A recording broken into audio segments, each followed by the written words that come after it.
बिस्मिल्लाहिर्रहमानिर्रहीम अस्सलाम वालेकुम। तस्वर से एक नए व्लॉग के साथ आप लोगों की खिदमत में हाजिर है। तो कैसे हैं आप सब लोग? आई होप आप सब लोग ठीक ठाक होंगे, खुश होंगे, आबाद होंगे, शाद होंगे। हम भी बिल्कुल ठीक ठाक हैं।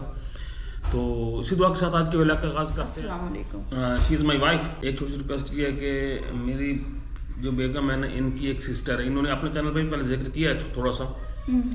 तो आज सुबह ही हमारी उनसे बात हुई है। वो इनके जब मैं थोड़ा सा बैकग्राउंड बता दूं, इनकी जो सिस्टर है ना, मतलब वो हमारे सब्सक्राइबर हैं, हमारे व्यूवर हैं। जेन्युइन बात ये है। चिल्ली से हमें वॉच करती थी, फिर हमारी उनके साथ सलाम दुआ हुई, सलाम दुआ बढ़ती अच्छी खासी सलाम दुआ हुई। बहुत ही प्यार के साथ उनके साथ, हम उनसे बराह रास्त अभी तक मिले नहीं हैं, लेकिन फ़ोन पे ही आपकी बात होती थी। तो बहुत ही उनके बच्चों से उनके घर वालों से काफी अच्छे खासी सेटल फैमिली माशाल्लाह से चिल्ली में। उनका अच्छा खासा बिजनेसमैन है। अच्छा, लेकिन वो पिछले 2 महीने से आई हैं पाकिस्तान में इलाज के लिए आना था सिलसिले उन्होंने में। यहाँ पे। वो तकरीबन पिछले 15 ईयर से she is suffering blood cancer. तो मेरे ख्याल में एनुअली वो ब्लड अपना चेंज करवाती हैं यहाँ पे शौकत खानम से, लाहौर से। तो इस साल भी वो इसी तरह आई, और इस साल नहीं, आप लोग पूछेंगे कि वो बाहर रहती हैं, वहाँ से क्यों नहीं करवाती? वो कहती कि मैंने पाकिस्तान से ही इलाज करवाना। वो शौकत खानम पे ट्रस्टेड थी, तो उसकी हर बंदे की ट्रस्ट होती है, तो इसलिए ही वो शौकत खानम से ही इलाज करवाती है इस तरह का। तो वो काफ़ी दिनों से 2 माह से यहाँ आई हुई थी। हमारी उनके साथ मुलाकात भी तय थी कि इलाज जो ही उसका कंप्लीट हो जाएगा ना तो ठीक हो जाएंगी। लेकिन मसला देखो, रब के काम होते हैं। तो इस वक्त बेचारी काफ़ी सफ़र कर रही है। ब्लड तो उनका चेंज हो चुका है, लेकिन ब्लड की क्लॉटिंग शुरू हो गई है। क्लॉटिंग बहुत ज़्यादा हो रही है, और काफ़ी पेचीदगी बढ़ गई है। तकरीबन मसलन काफ़ी ज़्यादा पेचीदा है, तो काफ़ी परेशान थी। सुबह इनकी बात हुई है, तो मैं भी सुन रहा था बातें।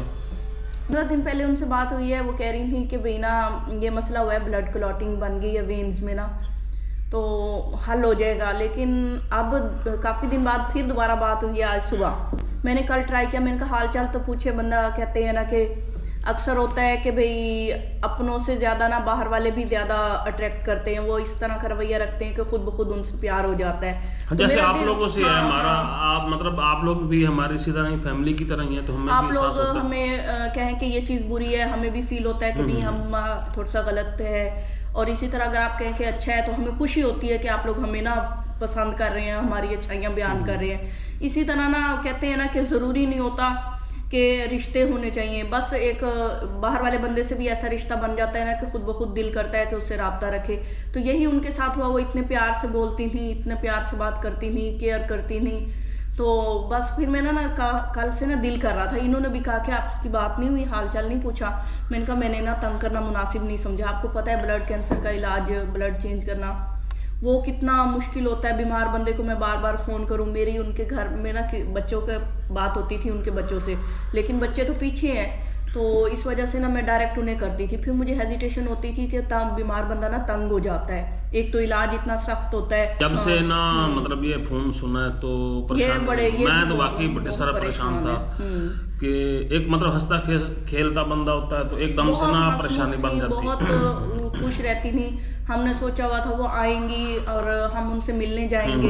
हमारा प्लान था कि हम मुलाकात करते, हम आप लोगों को दिखाते भी, मिलाते भी, गपशप भी करते। तो एक अट्रैक्शन होती है, ज़ाहिर बात है, एक बंदे के साथ लगाव ज़्यादा हो जाता है। तो वही सीन उनके साथ भी हमारा था। हमारी फैमिली का उनकी फैमिली का अच्छा खासा लिंक था, बड़ा प्यार मोहब्बत था।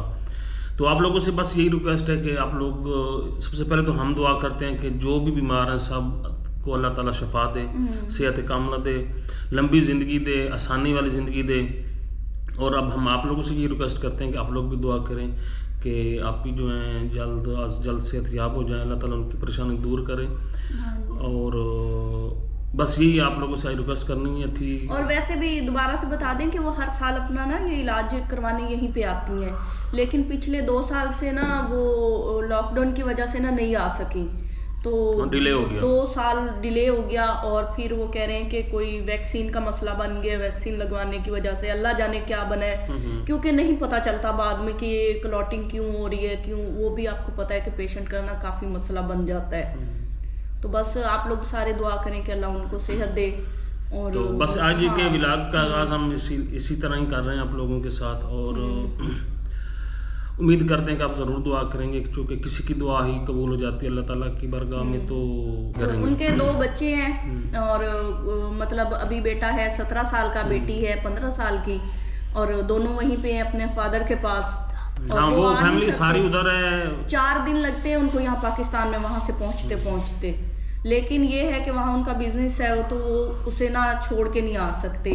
तो ये करते हैं कि पहले भी वो बारी बारी आते थे, पहले हस्बैंड आए हैं, फिर वाइफ आती नहीं, और बस अल्लाह उनको सेहत दे, वो जल्दी से अपने बच्चों से मुलाकात करें, क्योंकि वो बच्चे वहाँ अलग से परेशान हो रहे हैं।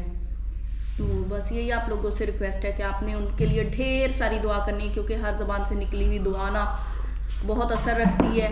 तो आपने उनके लिए, उनकी सेहत कामला के लिए बहुत दुआ करनी है, और हमारे लिए भी दुआ करनी है कि हम उनसे जल्द से जल्द मिलें और वो हमें हंसती खेलती जैसे पहले मिलती थी वैसे ही मिले। तो बस आज की यही हमारी आपसे रिक्वेस्ट है।